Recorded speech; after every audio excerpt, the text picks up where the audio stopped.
macroeconomic discourse, we will continue our conversations around the Nigerian economy, and particularly at this period of the COVID-19 pandemic.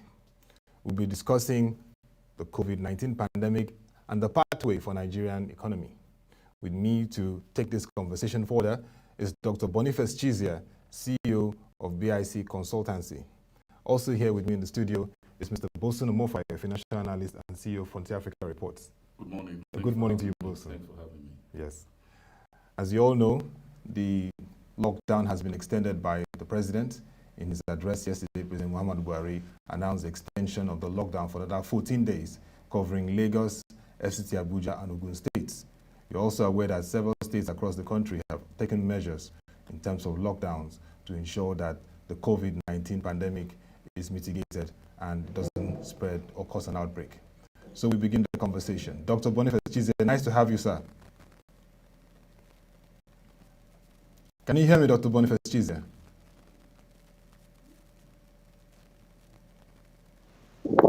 Good morning, sir. Good morning, sir. Well, Yes, you're breaking, so I'm not hearing you as I was hearing before. You are breaking a bit. Now? Good morning. Good morning to you, sir. Good morning. Good morning. And how are you doing? Yes, I'm listening. For 15 days. Yes. I said, how are you doing this morning, sir? What?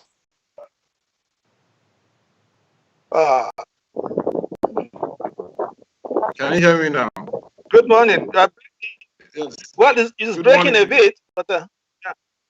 Good morning. So, yes, good morning. So I'm asking you, it's another 14 days extension in terms of the lockdown. How's the experience going so far? You mean the self-isolation? Yes, sir.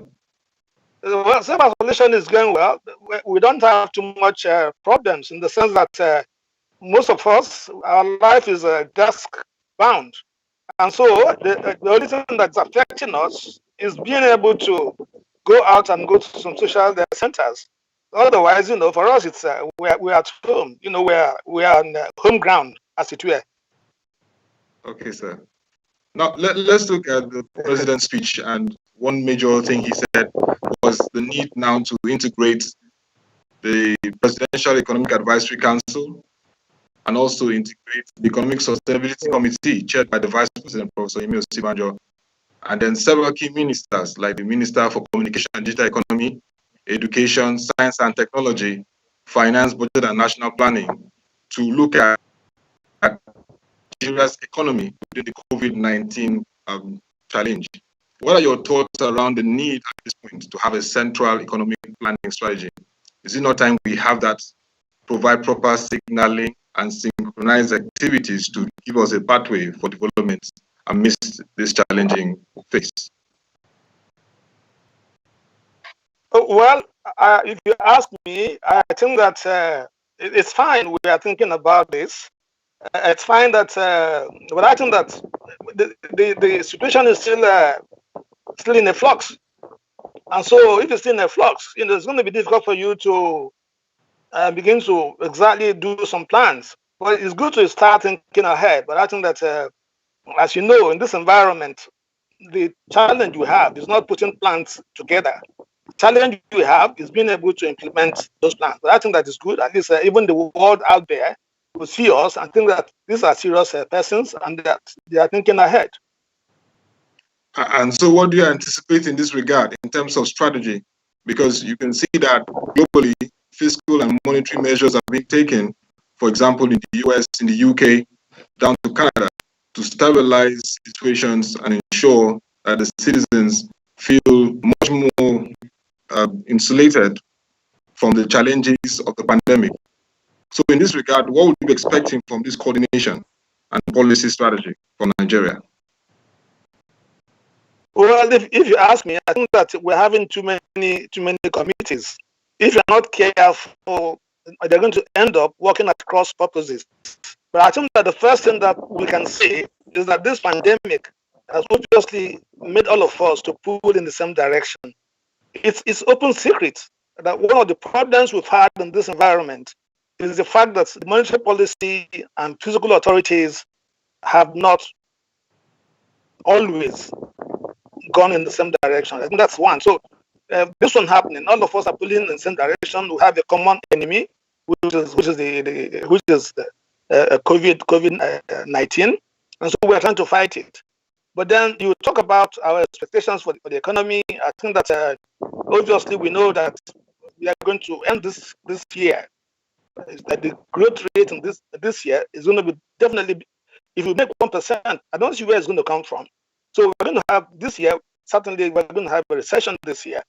And then if the isolation continues, it depends on how long it takes us to get out of this, to end this situation, and we have it in the second quarter, then we are definitely in a recession.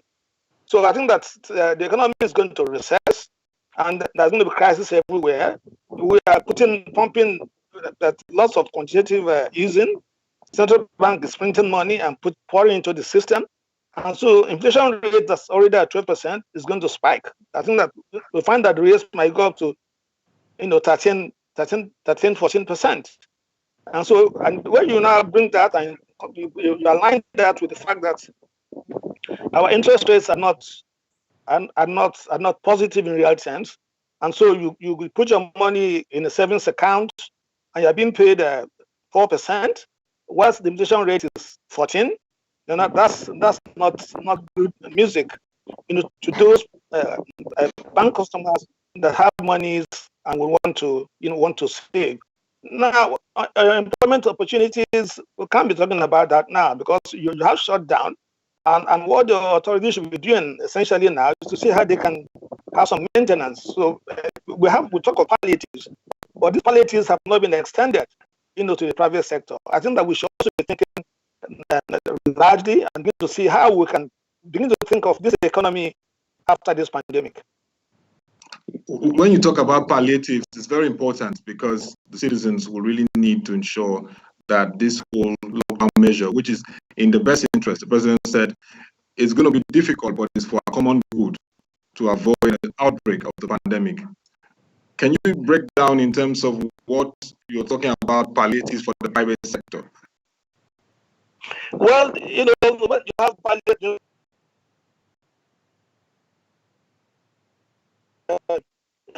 We have staff, you have labor, on their payroll that they're carrying and so on and so forth.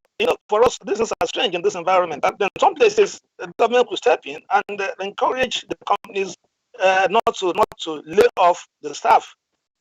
So they're giving some incentives.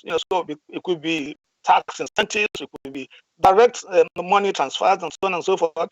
Now, because we're thinking of life beyond. So you go to critical sectors of the economy and you try and encourage them, to hold on. So that's at a loss to them. And so as a government, as authorities that are forward thinking, broad-minded, you try and say, okay, let's share this loss to make sure that we can keep things, so that as soon as we see the light at the end of this tunnel, we can get going. So, something like that could happen. Of course, you have issues in the sense that you have crisis on your hands. That's right everywhere because those who have to work every day to earn a living, they are finding it difficult to take the shutdown. So, in 2 weeks, we're going for the next 2 weeks, and they are saying to us that rather hunger is a worse pandemic, than a coronavirus. Okay, so let me join both now. You've heard what Dr. Chizie has said. He says he still needs to see that coordination in terms of central economic planning. And that we've been discussing, and you've been raising that need. Now we see the Presidential Economic Advisory Council chaired by Dr. Doyin Salami. We see the Economic Sustainability Committee chaired by the Vice President, Professor Yemi Osibanjo. And also we see several ministers now that will be brought into a coordination role in terms of the Nigerian economy and COVID-19. Minister of Education, Minister of Science and Technology, Minister of Communication and the Digital Economy. what would you expect to see now? Because we've been talking about the need for a central coordination in terms of economy. Who should be the central coordinator? Because some people were saying we didn't see who was going to coordinate it centrally. I think the first thing we should do is to commend Mr. President Muhammad Buhari, for listening. And if there has been a time in which I think himself and his team are listening to what is being said in various public fora, such as this, I think this is very important. Almost everyone who has spoken, including from outside the country, have said there's a need for central coordination of all the fiscal stimulus and activities and policies and actions to get things done. So I'm very happy that the president is listening. It also shows that he's listening to the Economic Advisory Council. It also shows that he's listening to the vice president. The Mr. President has made some very good decisions by appointing the vice president, who is the head of the National Economic Council, the NEC, and the previous Nigeria Economic Management Team, who also is a private sector individual through his career and all of that. So I think right now, domiciling this central fiscal cooperation, coordination, handshake at the office of the vice president is a very good thing and the best thing to do. The office of the vice president has shown that he has the capacity to do things and do them well. The PEBEC, which is the Presidential Enabling Business Council, which is chaired by Dr. Jumoke, Oduwale has been up and doing. They've shown over the last couple of years that yes, they're on the ground, they know what needs to be done. So PEBEC have been successful. They've been able to interact with the private sector. They've been able to galvanize state governments as well. They've been able to work with various MDAs as well beyond the office of the vice president. So if you use the PEBEC and other initiatives as a basis, you say it's best to let the office of the vice president work on this. Again, so the vice president had been part of the other business council, whatever committee being set up in the last 4 or 5 years. So he's best to do that. He can work with the governors, and I'll keep mentioning the state governors, whether we need to work with the commissioners of finance and other agencies or MDAs at the state levels, then work at the national level. I'm also happy that we now have education brought into the conversation. I will spend the last 2 weeks here, yourself and myself, or Otto, trying to speak this. Now we have education into the conversation. That means we can look at our universities, then we can look at how when we resume, when we reopen schools, and other bigger conversation. How do we incentivize those in the educational sector to also ensure that when schools are reopened, do we have incentives for parents whose kids are at home and who have not been working, who are likely to lose their jobs or lost some income? Are we going to ask public schools to give incentives for tuition? For example, saying on resumption, if this takes a month or 2 more or so, we are saying 35%, 40% haircut in terms of school fees for those who are in public schools, from primary to tertiary institutions. Government said we are writing off 30% of school fees. So the parents who are at home right now trying to manage day-to-day living knows that when schools resume, 2, 3, 4, 5 kids going back to school, I'm paying school fees, but less 25, 35, 40, 50%, and government has given some rebate. These are some soft stimulus that I think the government should come up with in terms of alleviating the suffering of the people. The suffering of the people is not just about the fact that they can't eat, but folks are thinking about when the next rent will be due. Yeah. The shops are closed. When it's going to pay rent, he's thinking about that. How's it going to make money? When kids are back in school, what do they need to buy or school fees to pay moving forward? How do they face education moving forward? All of this. Another way is to begin to provide some stimulus for the education system. And I'm making bold to say that this morning that this time government comes up with some announcement for parents to say, look, in public schools, school fees will be 1,000 naira less 500 naira for semester. It was reopened at so point in 2020. That will go a long way to calm the nerves of parents. And you know, we have people at the bottom of the pyramid have very large households. Yeah. Some have 4 or 5 kids, 6 kids in school. So when they consider the school fees and the feeding of all these ones when the school resumed, they're like, oh, how am I going to meet it? Yeah. So if we announce that, if you give such an individual a bag of rice, okay, that sounds like icing on the cake. So it's not just enough to provide some support materially, but also give some hope and a sense of assistance moving forward beyond the COVID period. Okay, nice one, Mr. Wilson. And Dr. Chize, can you hear me? Dr. Chize, can you hear me? Okay, having slight connections, but we'll get back to him. So, Mr. Boss, when you look again beyond the education strategies and all that, let us also look at the spread of the current social intervention. Now it has been increased to additional 1 million households. Yes. What are your thoughts around that? And then there are questions of the distribution. Well,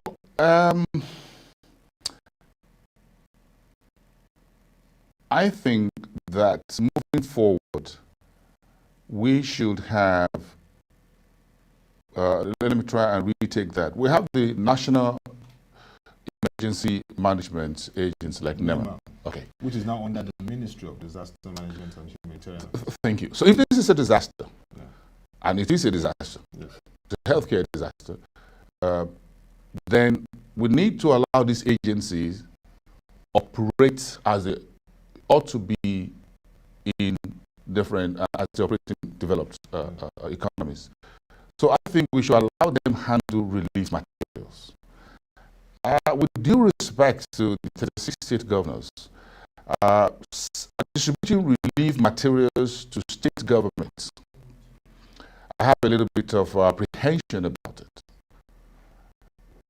Because the structure of what we call it, the bureaucracy, and distributing a trailer load of rice, and eventually before it gets to the streets, or those state governments, some of them got frittered away there and there.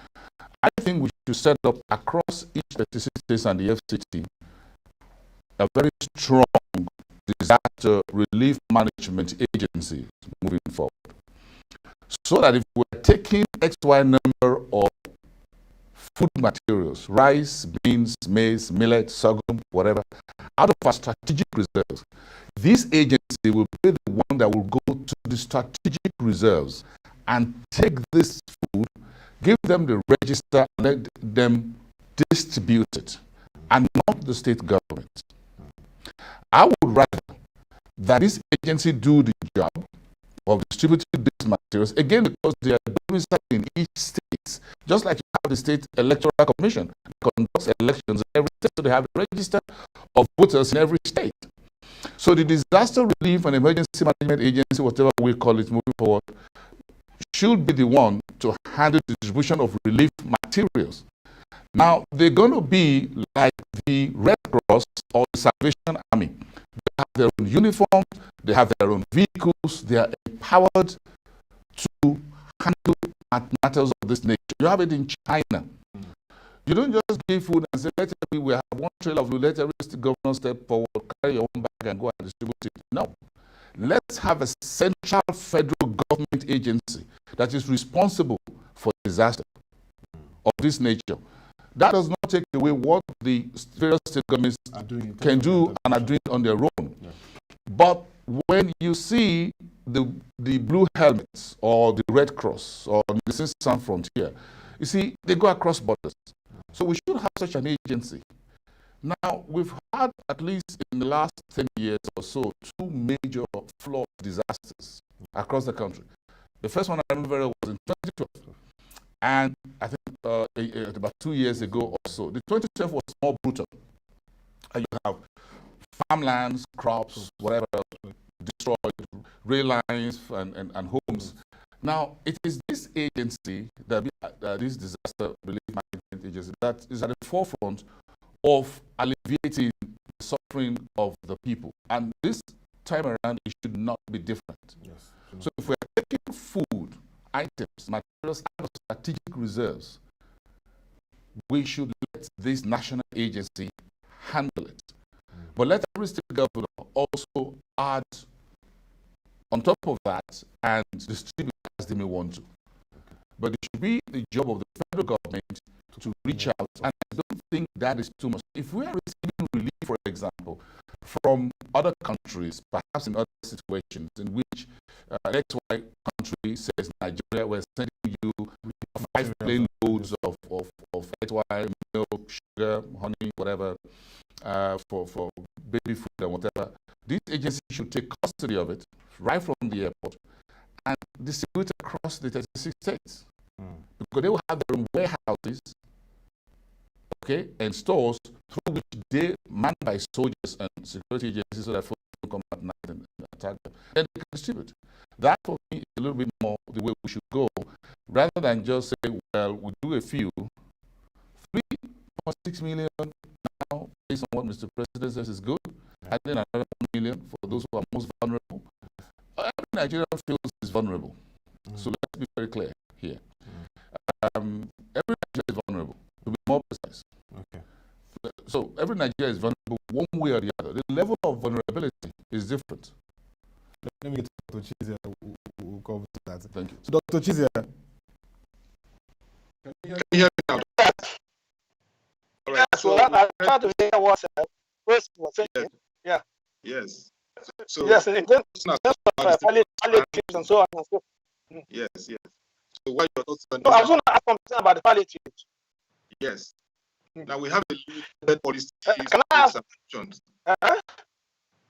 I said we have limited policy space and options at this period. So what should we be going for Okay, at this that's time, fine. considering the challenges in the economy in terms of policy options? Well, the police options are staring us on the face. For instance, we should take it immediately. The issue of deregulating the oil sector. If you look at the oil sector and you look at the price of oil today, it's about, I think that Nigerian crude is about $23. The budget says 30. We have to revise the budget to say 30. So we couldn't have a better time than this to make sure that we deregulate the oil market. And this is something that if we miss at this time, it will be terrible. It's like we've not made the most of the crisis. So one of the things I want to see, we are talking about policies, is that we should try and deregulate the oil market. It's very important because we are talking of subsidy payments, which even for this year, as we speak, is about 400 billion naira. You begin to understand what one is saying. And in the process, we are subsidizing the whole of West Africa. So there's a need for us to make sure that we're wrong with that we find the political will to make sure that after this crisis, the oil market should be deregulated. This is very important. In the market sector, it's very difficult. We have a depreciation exchange of 15%. It's gone from 305 to 360. Now, of course, there will still be a differential, between the power market and the importer-exporter window, because essentially what is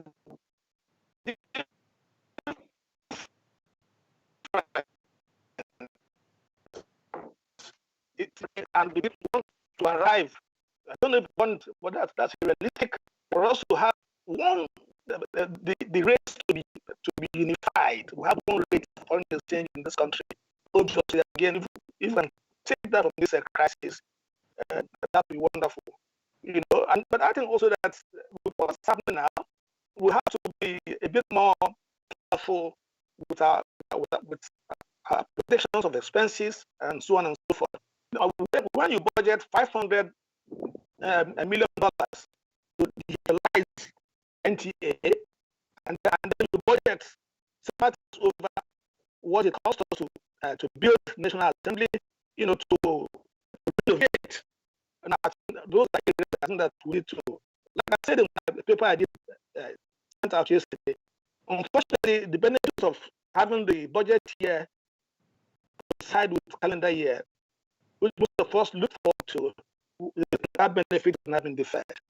And because one of the expectations that we had the budget starting the first year of the year, we wanted to see some improvements in our implementation of our capital projects, which is what really will bring about growth in the economy. So I think those are some of the issues that I see. And of course, I'm glad that the issue of the debt situation that was approved, 29 and something billion dollars that was approved by the Senate. I will not say we're not going to take it, but of course, I don't know which market or which borrower will be ready to give us money in this crisis. So these are some of the challenges. I think that I commend, I give kudos, to the authorities that are doing well. We talked a lot about the palliatives, but now we should pay money into people's accounts. It's a shame that the Home Minister stands out in the open, the whole world is seeing it, and she's distributing naira notes to people. That is terrible. That will be happening. We say we have 2.6 million people in our social investment register, and most of us are not aware of this register, not of the existence, and that it's operated in an obscure manner. So you have this register, which the president has not said it should be increased by 1 million to 3.6. Now, we have questioned the spread, the distribution of beneficiaries. Like I barely had those saying, we should get back to the local governments. You say you go to communities, and so there's no local government, there's no area of this country that doesn't have its fair share of poor people. So I think that these are some challenges which I'm beginning to see. Yeah. So, Doctor, in terms of the recession, we've heard the International Monetary Fund, one of that risk, and even further recession by various international institutes. And we just want 19. But, like I said earlier on, it's early in the day, to predict that we're going to get to depression. But to say that we're going to have a recession is a foregone conclusion. You don't need any second sight, to guess that. So we're going to be in a recession. And of course, when you're in a recession, then you start to work yourself out of that recession. And when you're in a recession, then you try and reflect. And so, essentially what will happen is the palliatives, the positivism we're not seeing will be carried on a bit further. So when you're in a recession and you want to get out of the recession, then you de-emphasize the question of inflation. And so that means you are not trying to stimulate activities in the economy and so on. You pump money into sectors and so on. How about all this is there? I mean, if you look at Central Bank, if you go into the details of the packages they released 1.1 trillion naira package, they released 50 billion naira for households, SMEs, and so on and so forth. Now, those monies, if they're well taken by people and they say they're going to give it to people who were badly affected by this coronavirus, and if we did that, something that will lead us on the way to exiting the recession. But obviously, we're going to all the challenge in the sense that it's going to be a struggle. There's going to be inflation. People will not have monies, to spend, and so that they cut back, will suffer some deprivation and so on and so forth. And so we've been through this before, and so it's not a strange like coronavirus. It's not the same thing for us too. Okay. So, Mr. Bolson, what are your closing comments? I thought simple by what the government is doing at the center, and also seen a few actions by state governments. I'm encouraged by that. It's also encouraging that the government now wants to synchronize various stimulus groups and policies and actions so that we have a coordinated approach, and then we can write a template for moving forward. That is very good. We need to see a little bit. We need to see more of that. All hands have been on deck. Again, we shouldn't fail to thank our health and security officials for doing a very good job at this point in time so far. And I encourage everyone, like Mr. President did, that we should just take another 2 weeks in Lagos, Abuja, and Ogun State to do the lockdown. I'm sure Nigerians are very resilient, and they will do so. Part of my message, in closing thought, is that we need to send more message of hope to the people.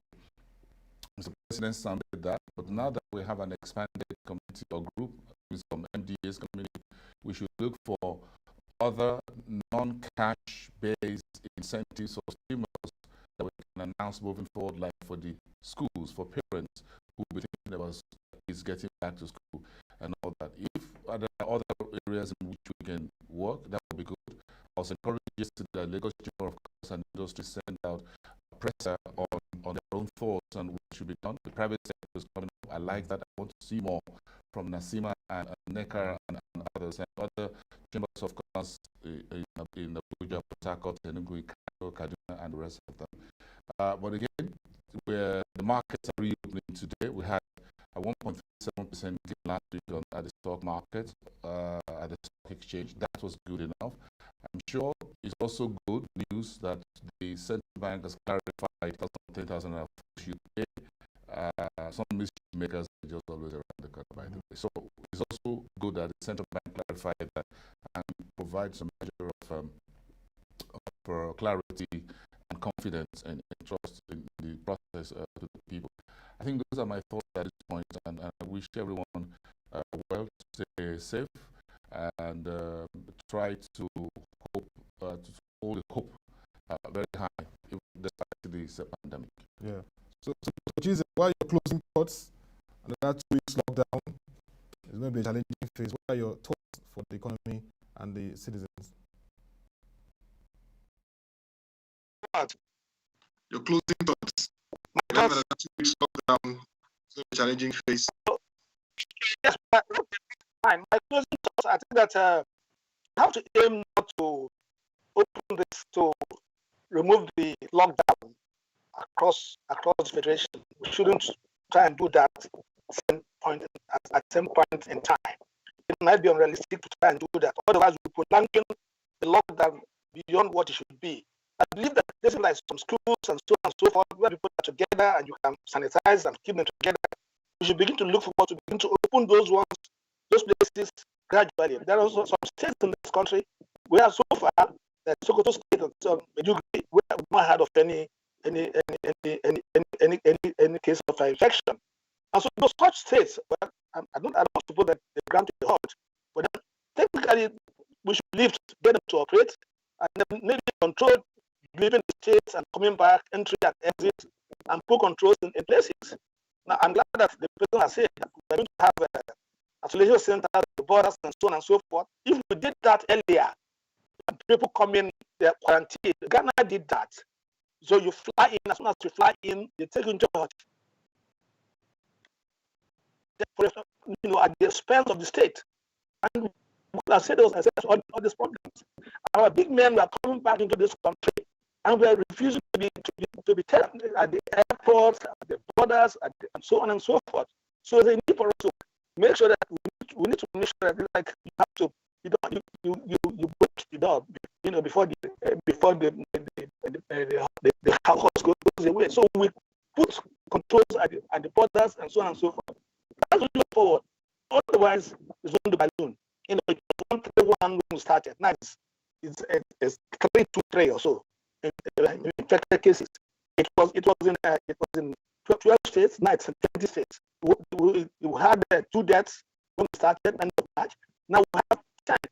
And so we have to we pray.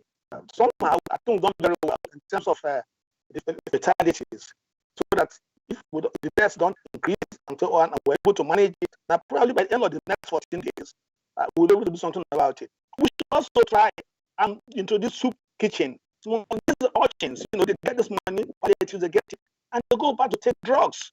So there's the need for us. Government should think about it, think through that. So you come, they give you meal to eat, so you eat some food, and then once you do that, that would also contribute. Thank you. Thank you very much, Dr. Boniface Chizie, economist and CEO of PIC Consultancy, for your interventions today. I also thank you, Mr. both for this session. Very interesting. And that will be all for this segment of our Nigeria Economic Discourse, where we looked at COVID-19 and the pathway for Nigerian economy. Stay tuned as by 10 a.m. we'll be looking at market review. You can join ProShareNG.com/COVID-19, where you can track and get data and analysis on the developments on the pandemic as it affects the market and the economy. So we come your way again. Thank you for watching and have a nice day, but stay safe.